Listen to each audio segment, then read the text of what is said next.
कृष्ण कणामृत जैसा ग्रंथ संसार में नहीं है। भगवान श्री चैतन्य महाप्रभु कहते हैं,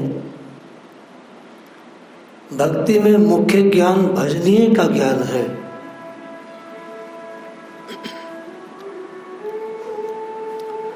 ये एक बार नहीं कहा जा सकता। दुनिया का कोई भी कवि और कोई भी भगवान की कथा कहने वाला व्यक्ति भगवान के विषय में एक बार में पूरी बात नहीं कह सकता, श्लोक दर श्लोक से भी पूरी बात नहीं कह सकता। भगवान श्री चैतन्य कहते हैं, ये मुख्य ज्ञान ये भजनीय का ज्ञान है, ये एक बार में नहीं कहा जा सकता। इसलिए आपने देखा होगा कि महापुरुष जब किसी श्लोक पर चर्चा करते हैं तो वो घंटों तक उस पर चर्चा करते हैं और फिर भी कहते हैं कि यह अधूरी चर्चा है, और दोबारा से फिर उसी श्लोक पर करते हैं, फिर कहते हैं कि अभी पूरी तरह नहीं हो पाई। इसलिए महाप्रभु ने कहा ये भजनीय का ज्ञान है, ये एक बार में नहीं कहा जा सकता।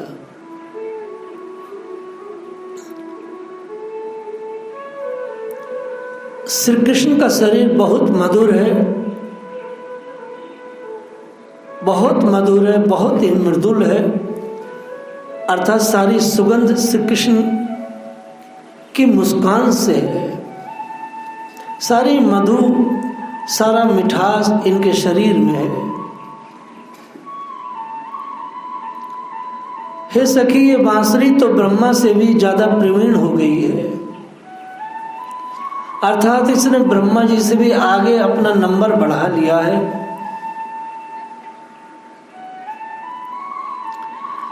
अर्थात बताओ तो सही, ऐसा कौन है सारे जगत में जो इस बांसुरी के अधीन नहीं रह गया है।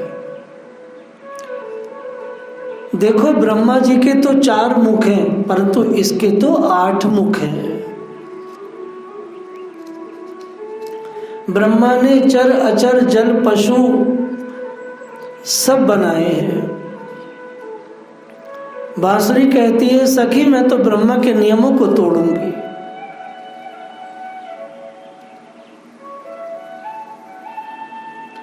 लकड़ियां रोती हैं, पशु रोते हैं, वास्तव में ब्रह्मा से लोहा लेकर ब्रह्मा की नीति को इस बांसुरी ने पलट दिया है। सखी विचार करो, ब्रह्मा का जन्म नाभि से हुआ है, भगवान की नाभि से इसका जन्म हुआ है, और जन्म लेते ही ये भगवान से अलग हो गया। बांसुरी कहती है, मैं तो ये देखो कहां पैदा हुई है और कहां पर आ गई अपने तप के कारण। ब्रह्मा तप करके भगवान से अलग हो गया और बांसुरी तप करके भगवान के समीप आ गया।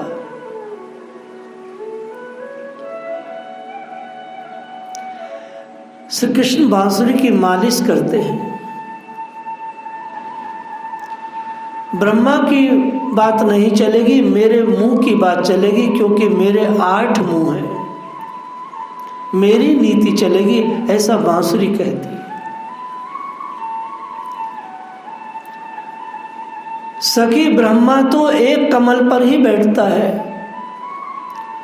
लेकिन जरा विचार करो, बांसुरी तो 2-2 कमलों पर बैठती है, भगवान के 2 हस्त कमल पर बैठती है बांसुरी।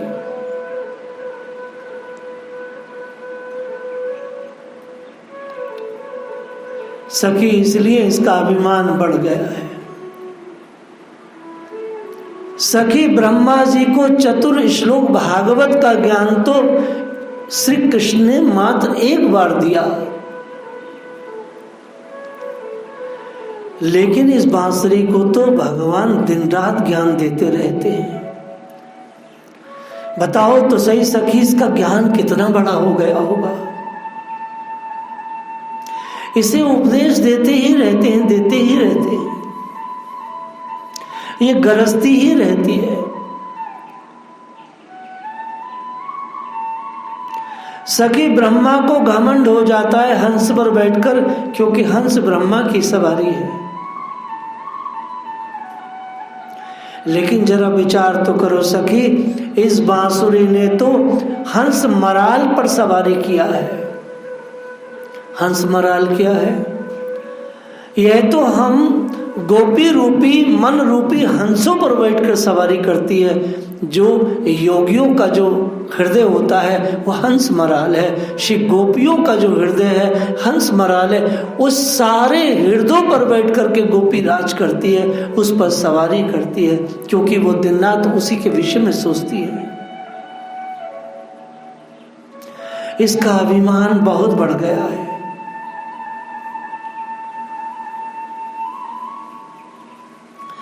बैकुंठपुरवासी जिनकी धूली चाहते हैं और नहीं मिलती है, उनके मुख को आसन बनाकर ये वेणु बैठा है। सखी, इसके भाग्य की जरा विचार तो करो। किसी को भगवान के होठ कमल मिल सकते हैं, ये तो भगवान के मुख को ही आसन बनाकर बैठा है। देखो तो सही इसका साहस। इसलिए मैं कहती हूं, इसने ब्रह्मा के सभी नियम बदल दिए हैं। सखी, ऐसे ही नहीं, इसने अपने वंश की परंपरा को छोड़ दिया, क्योंकि इसने अधरामृत पी लिया है। न इसका जनेऊ है, न इसकी शिका है, क्योंकि बांस को सीधा करके छील कर बनाया जाता है। सबसे बड़ी बात तो यह है सखी, इस बांस से नंद नंदन प्रेम भी तो बहुत करते हैं। अरे सखी, उपाय करो, नहीं तो सब धन लुट जाएगा। गोपियां इस तरह से विचार कर रही हैं, रो रही हैं। हम लोग गोपी गीत सुन रहे हैं।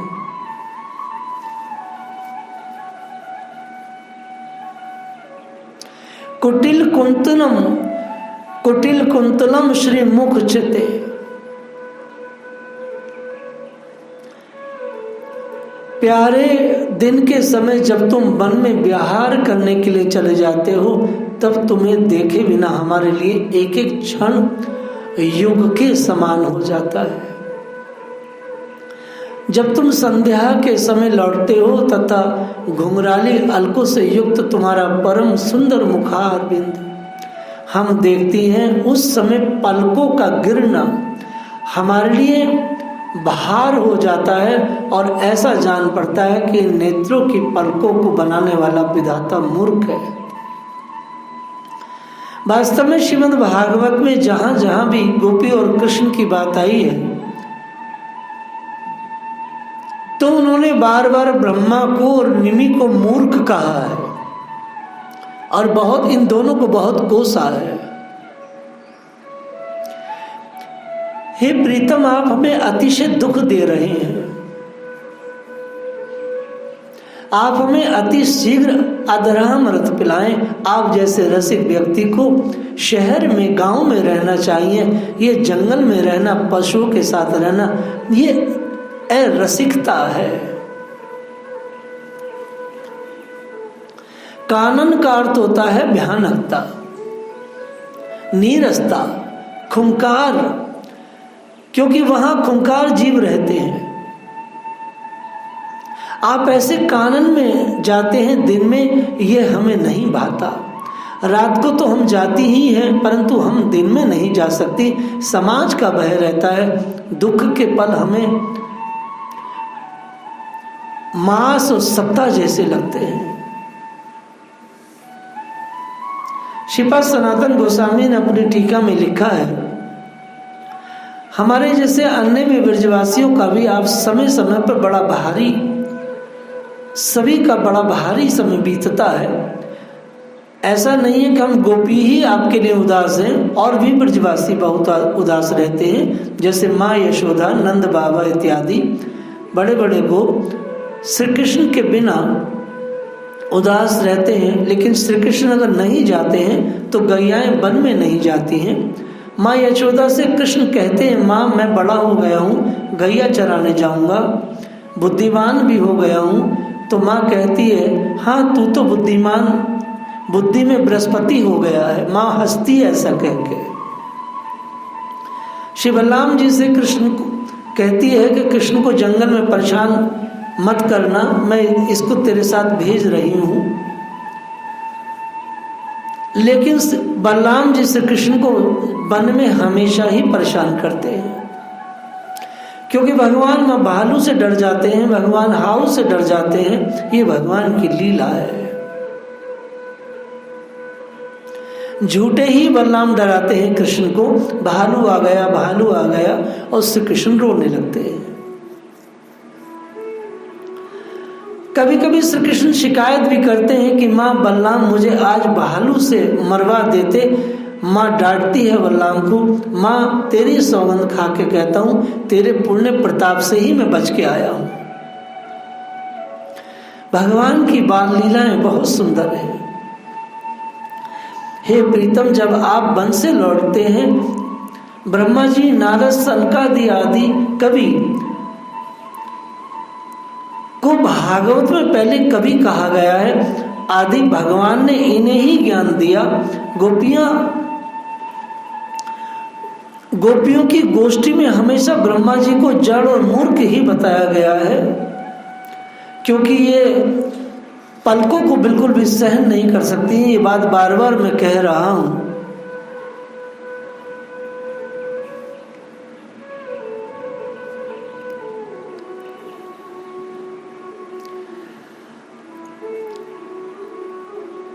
श्री गोपियां कहती हैं, आपके द्वारा हमें कभी सुख नहीं मिलता। भगवान मानो कह रहे हो, ये क्या कह रही हो, हमारे द्वारा आपको कभी भी सुख नहीं मिलता। हाँ, हम सही कहती हैं कृष्ण, हमें कभी भी आपके द्वारा सुख नहीं मिलता। चाहे हम आपका दर्शन कर लें, आपके साथ रह लें, लेकिन हमेशा ही हम डरी रहती हैं, और हमेशा ही ऐसा लगता है कि बस अब आप चले जाएंगे, अब चले जाएंगे। विरह के भय में हम मिलती भी हैं, तब भी हमें सुख नहीं मिलता।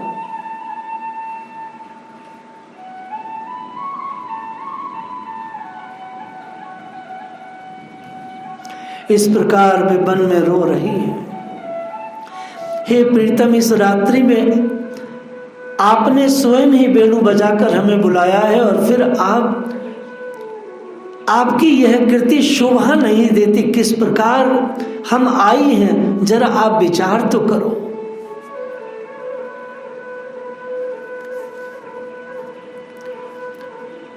पति सुदा सुतानुवे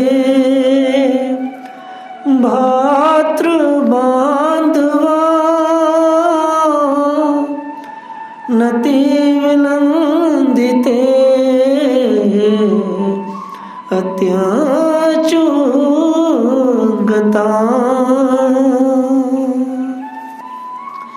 हे प्यारे से हम सुंदर, हम अपने पति, पुत्र, भाई, बंधु, कुल परिवार का त्याग करके आई हैं। उनकी इच्छा और उनकी आज्ञाओं का उल्लंघन करके आई हैं। हे कृष्ण, हम आपकी एक एक चाल को जानती हैं, आपके एक एक संकेत को समझती हैं। तुम्हारे मधुर गान की गति समझकर उसी से मोहित होकर यहाँ आई हैं। हे कपटी, इस प्रकार रात्रि के समय आई हुई युवतियों को तुम्हारे सिवा संसार में कोई और नहीं छोड़ सकता। श्री गोपियां बता रही हैं कि किस परिस्थिति में हम आपके पास आई हैं। पति, बच्चों और अन्य सभी को छोड़कर आई, अर्थात ससुराल व मां पक्ष सभी को छोड़कर आई। यह चिन्मय विलास है। उनको किसी से कोई पति से संबंध नहीं है, कोई पति से, कोई बालक से उनका संबंध नहीं है। ये भगवान का चिन्मय विलास है। उन्हें सब रोक रहे थे, रुक जाओ, लेकिन रुक नहीं सकती थी,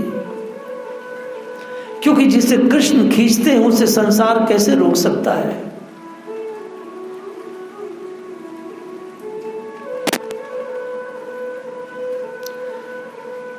धर्म का, स्नेह का, मर्यादा का, कुल का तभी आप विचार नहीं करते हैं। आप ये विचार कीजिए, सबका हम त्याग करके आए हैं। हे प्रीतम, आप अपने भक्तों को सुख देने के लिए कभी च्युत नहीं होते हैं, आप अच्युत हैं।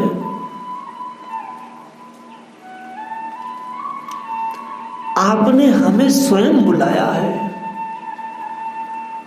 आपने सुंदर वेणु बजाकर स्वयं हमें बुलाया है। आप सब जानते हैं हमारे हृदय की क्या व्यथा है। श्री गोपियां अब भगवान की निंदा करने लगी, श्री गोपियां अब भगवान को गालियां देने लगी, और भगवान यही चाहते थे। अरे धूर्त, इस वेणुनाथ को बजाकर हमें छोड़कर भाग गए।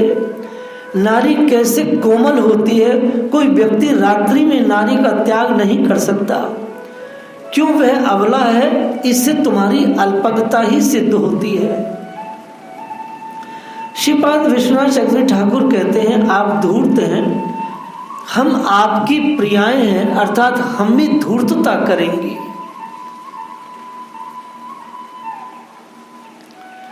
वेणु गीत का स्मरण कीजिए कि किस प्रकार गोपियां अपने घर छोड़कर, कोई दूध पीते हुए बच्चों को छोड़कर, कोई पति को भोजन परोसते हुए सब रोक रहे थे। वास्तव में गोपियों का त्याग अविस्मरणीय त्याग है, अनिवर्चनीय त्याग है।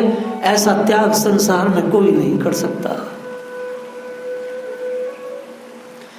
भागवत में भरत जी के त्याग का वर्णन आता है। उन्होंने सब कुछ एक पल में छोड़ दिया था।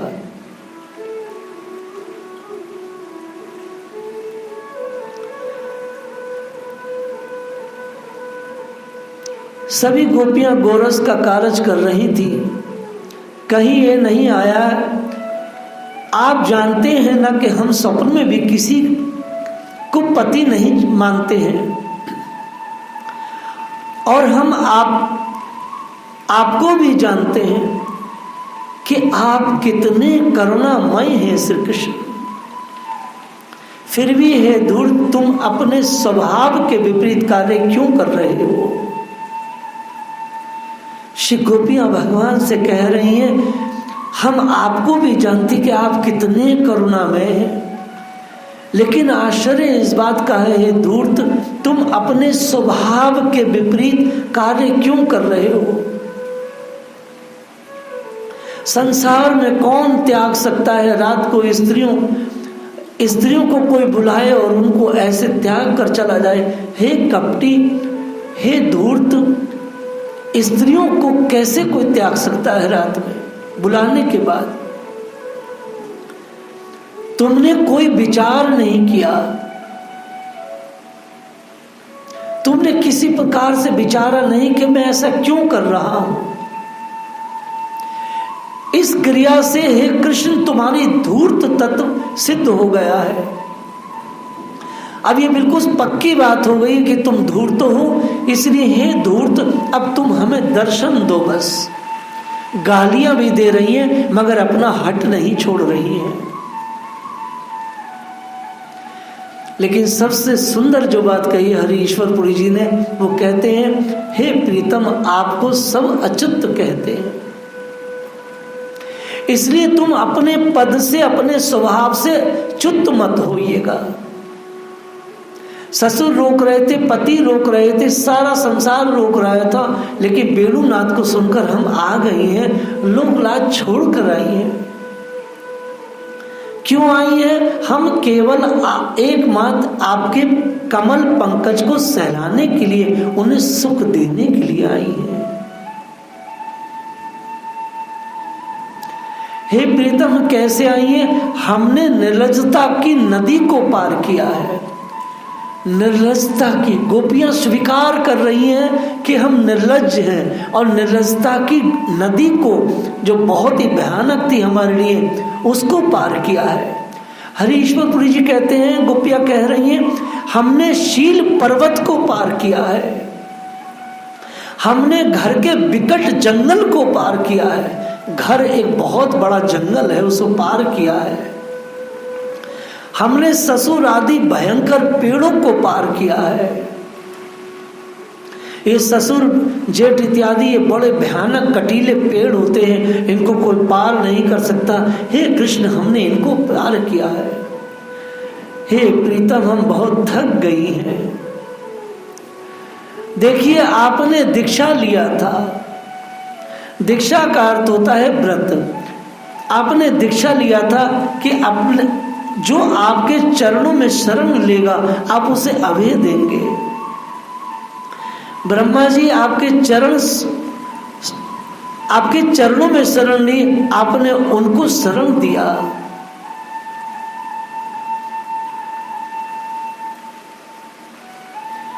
ऐसा लगता है कृष्ण कि आपके चरण कमल को निंदा सुख का अनुभव नहीं है। अर्थात मुझे ऐसा लगता है, हम सबको ऐसा लग रहा है कि निंदा सुख का अनुभव नहीं है। इसीलिए शायद आप स्त्री सुख का अनुभव नहीं कर पा रहे हैं। लेकिन ऐसा नहीं है कि आपने स्त्री सुख नहीं लिया है। चूंकि लक्ष्मी जी ने आपके लगातार चरण दबाए हैं, तो स्त्री सुख तो आपने हमेशा लिया है। लेकिन हे प्रीतम, हे कपटी, आपने निंदा सुख नहीं लिया है। सो अब आपने ये निंदनीय कार्य करके संभवतः आप निंदा सुख लेना चाहते हैं, सो हम आपकी निंदा कर रही हैं। गोपियों का जो तत्व ज्ञान था वो श्री कृष्ण उससे विभोर हो रहे थे। वास्तव में श्री कृष्ण श्री गोपियों के मुख से अपनी निंदा सुनना चाहते थे। इसलिए गोपियों ने ये बात कही। हरीश्वरपुरी जी कहते हैं, हे कृष्ण, आपके चरण कमल ने निंदा का सुख नहीं लिया है, स्त्रियों का सुख तो लिया है, क्योंकि लक्ष्मी आपका चरण दबाती ही रहती है। लेकिन हे कपटी, अब हम आपकी निंदा करती हैं क्योंकि आपने निंदनीय कार्य किया है। स्त्रियों को रात को बुला लिया और आप छोड़ कर चले गए, अत्यंत निंदनीय कार्य है। बाकी की चर्चा हम लोग कल करेंगे। जय श्री राधे।